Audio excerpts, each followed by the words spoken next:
Life is similar to a fog, a huge, overwhelming fog.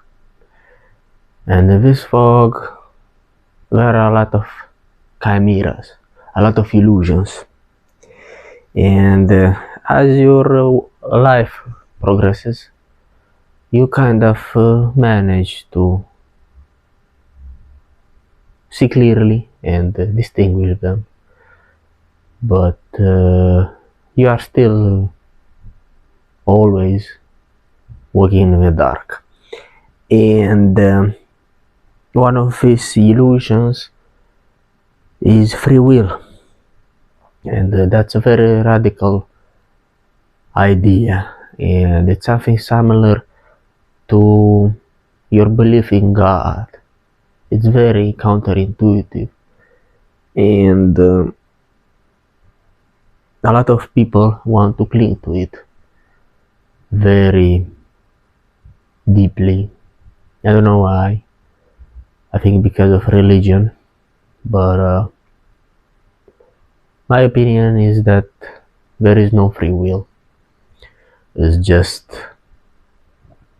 a human deceit, at least not in this three-dimensional realm in which everything operates on the law of cause and effect. So you gotta be a little bit crazy to think that. But I think it's true. Because everything needs to have a cause of existence. And the reason why people choose to think that they have free will is because they don't realize the weight of their conditioning and how everything is influenced. And they think that they are making a decision when in reality they are just acting, and it's difficult to find a definite cause. I think most of us have stumbled upon this sort of sensation that sometimes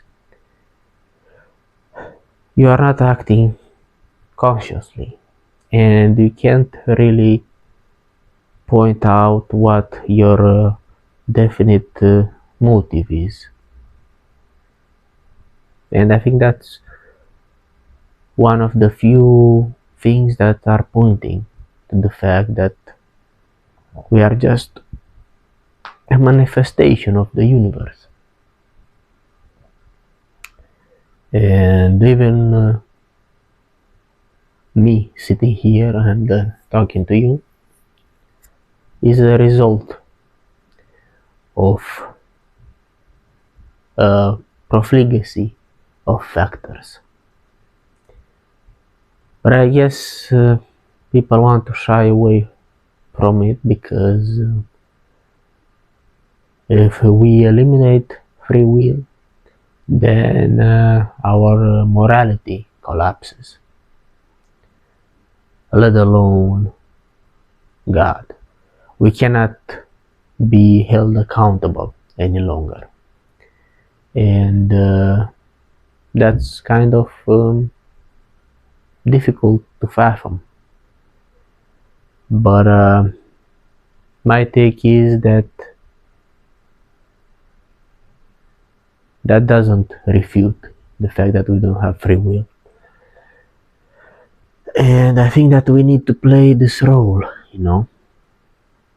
and someone is a good guy and makes good decisions and leads an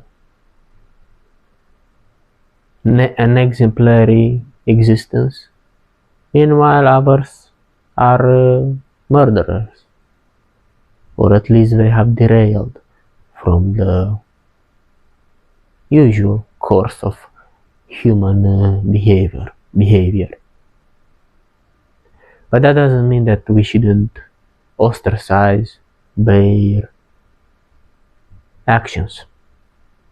We should, but that's also a consequence of the way in which our brain is constituted. It's part of the game.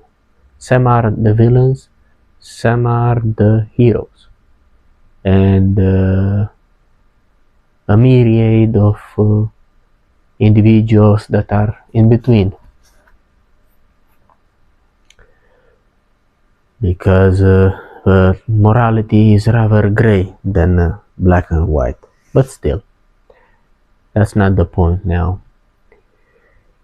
And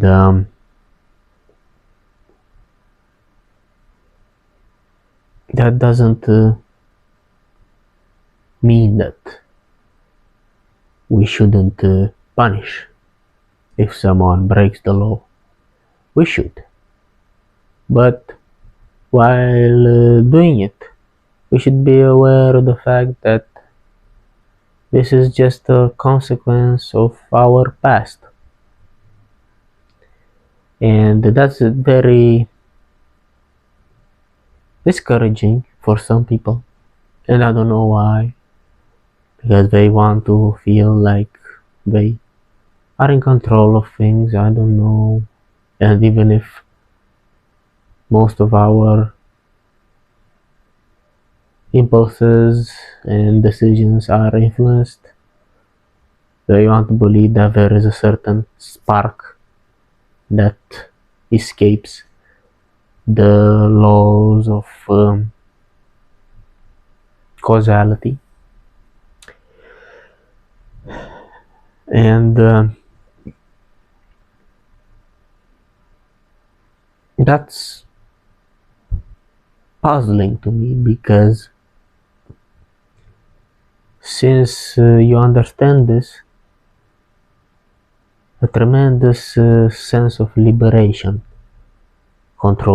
takes over you, and you are no longer harboring such things, such emotions as regret and guilt. And that's very comfortable, and it kind of lifts a huge weight out of your shoulders. But I guess it's difficult to accept this thought when you believe in religion. And I understand that. However, it's kind of strange when you are aware incessantly of your thoughts, and that they are also the result of your previous decisions and of the information that you've managed to gather, be it by your own initiative or being influenced by other extraneous factors such as education or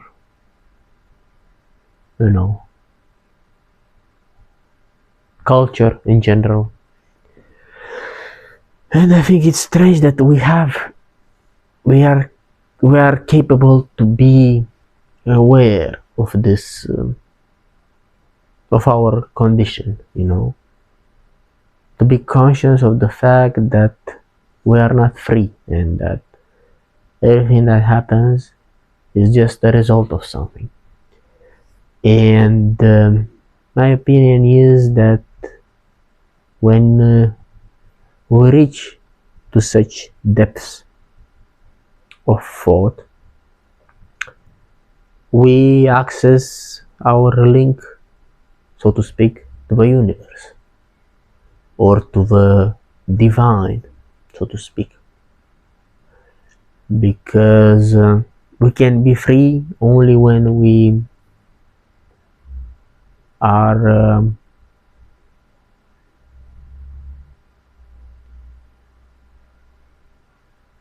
free, or let's say formless. In other words, the vibration in its purest state has no conditioning, and I think that's our bridge towards the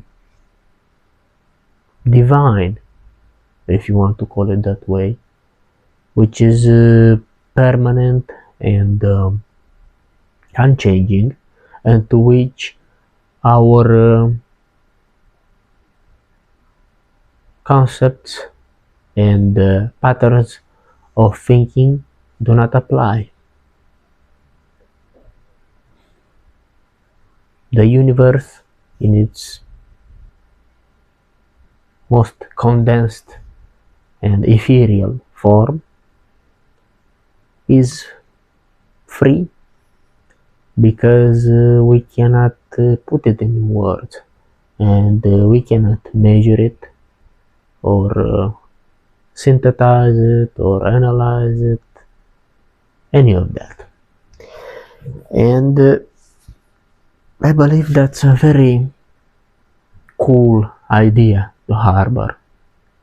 And if you are dreamy, it's cool to ponder upon this. Why is it that I am capable to grasp the fact that perhaps my actions are only the result of something, and that my freedom is just an illusion, and even the feelings of guilt and liberation are just a consequence or something, and even me speaking and acknowledging this is also a form of obeying the universal laws. And yeah, that's what I think about it. And I know it's kind of a bit strange, but and peculiar, but I believe these are some of the most important aspects of our life, and actually the only ones worth thinking about, because other than that everything is just routine. Of course we need money to survive, but these are not profound questions, I think. So yeah, I hope you enjoyed it, and I'll definitely make some other videos on this topic, but not now. And have a nice day, and stay wide awake whilst you are still threading this realm full of incarnations of Maya, and teeming with delusions and confusions.